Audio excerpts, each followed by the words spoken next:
Son dönemin en popüler dizisi Ripley gerçekten de ilgiyi hak ediyor. Hikaye 1960'ların başında, 1961'de geçiyor.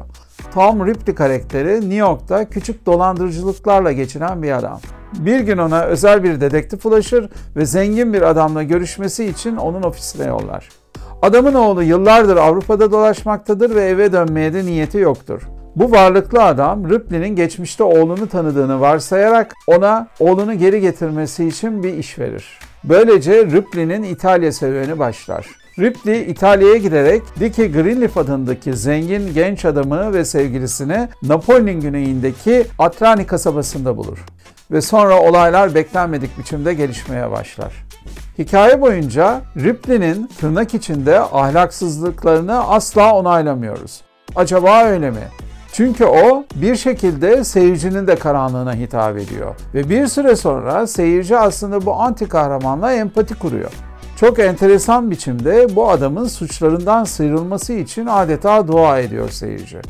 Evet, dizi seyretmek sinema filmine göre daha uzun bir zaman istiyor. Onun için de değmesi gerekiyor. İşte Ripley değen dizilerden. The corpse was found on the Via Piantica, struck on the head by some heavy instrument. My God. This is the situation.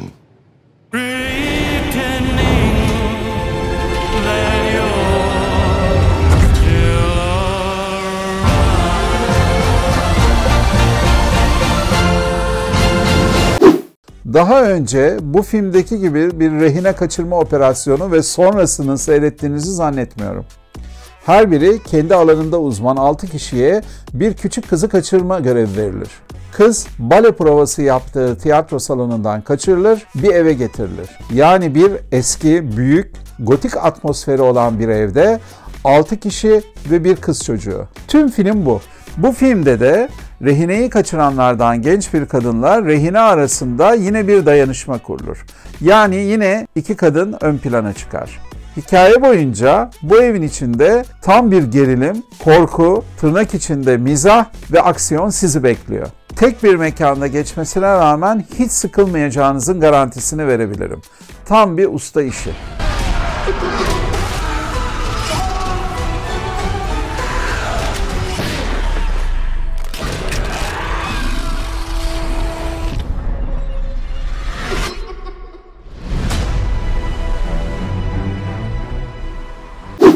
Savaş fotoğrafçılarının gözünden bir iç savaşın en yakıcı anlarına tanıklık etmek isterseniz bu filmi seyredin.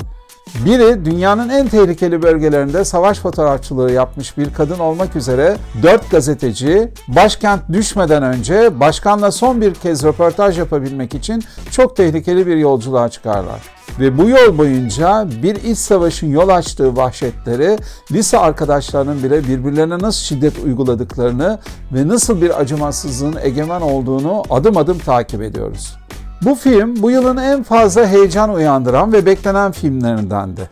İşin doğrusu ben filmde şoke olmadım. Çünkü bizim gibi coğrafyalarda yaşayan insanlar uzağımızdaki distopik bir Amerika'da geçen iç savaşla çok da heyecanlanmıyor işin doğrusu. Sanki bu filmde iç savaşın nasıl geri döndürülemez ve korkunç bir felaket olduğunu kafalara çakmak istemişler.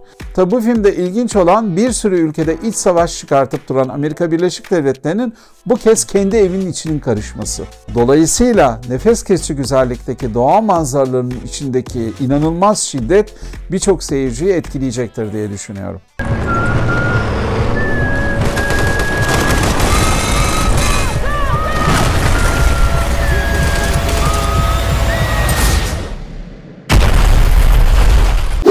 Bu yıl Oscar'a aday olan 5 uzun metrajlı animasyondan biri de Robot Düşleri adlı filmdi. Robot Düşleri İspanyol yönetmen Pablo Berger'in ilginç animasyonu.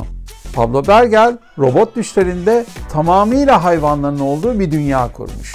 1980'lerde yalnız bir köpek, yalnızlığına çare bulmak için bir reklamdan etkilenir ve kendine bir robot sipariş eder. Ve artık bir arkadaşı vardır. Arkadaşlık ve aslında bu özel ilişkinin kırılganlığı üzerine bir film. Rengarenk bir animasyon ve ilgiyi kesinlikle hak ediyor. Bu arada bir not vereyim, diyalog yok.